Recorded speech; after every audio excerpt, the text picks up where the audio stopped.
La chronique ciné avec JPL.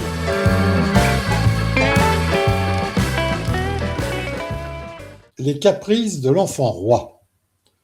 Patchwork virevoltant.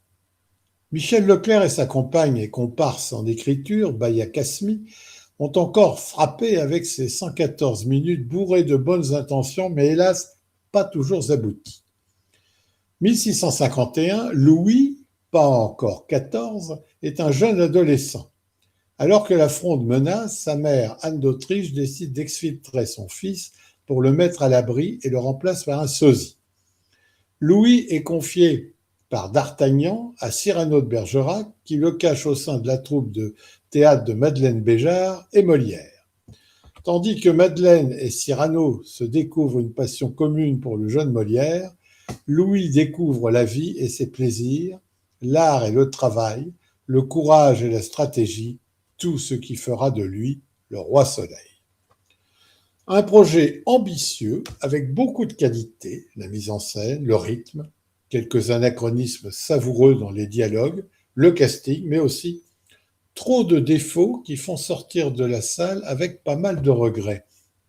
Notre cinéaste du jour rêvait depuis longtemps de réaliser un film de cap et d'épée.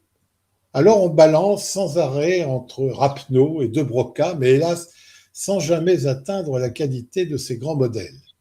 Les bonnes idées, situer l'action à l'époque de la Fronde, rarement exploitée au cinéma, et le désir de raconter les coulisses d'une troupe de théâtre itinérante. Alors, évidemment, la rencontre entre ce que j'appellerais les Avengers du XVIIe siècle peut paraître saugrenue et difficile à gober, mais pourquoi pas?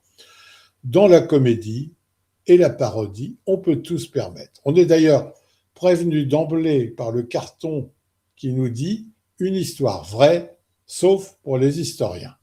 Mais voilà, la mayonnaise ne prend pas parce que Leclerc et Kasmi changent constamment de registre, en nous faisant passer de la comédie débridée à la comédie romantique, en passant par le drame et le film de cap et d'épée. Et surtout, sans jamais affirmer réellement leur choix.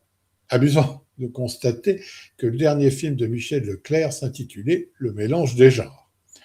Bis repetita. La très belle photo d'Alexis Kavirchine tente de donner une continuité à une intrigue qui en manque cruellement. Du lourd au casting, avec un Artus déchirant et qui confirme son immense talent dans tous les genres. Mais que ce soit Julia Platon, délicieuse, Franck Dubosc, très drôle, Nemo Schiffman, Doria Tilliez, Suzanne Debec ou le jeune Nils Hamel-Brochant, choisi après un casting de plus de 150 enfants et qui se révèle être une heureuse découverte, tous donc sont parfaitement à leur place dans ce film choral intéressant mais déroutant.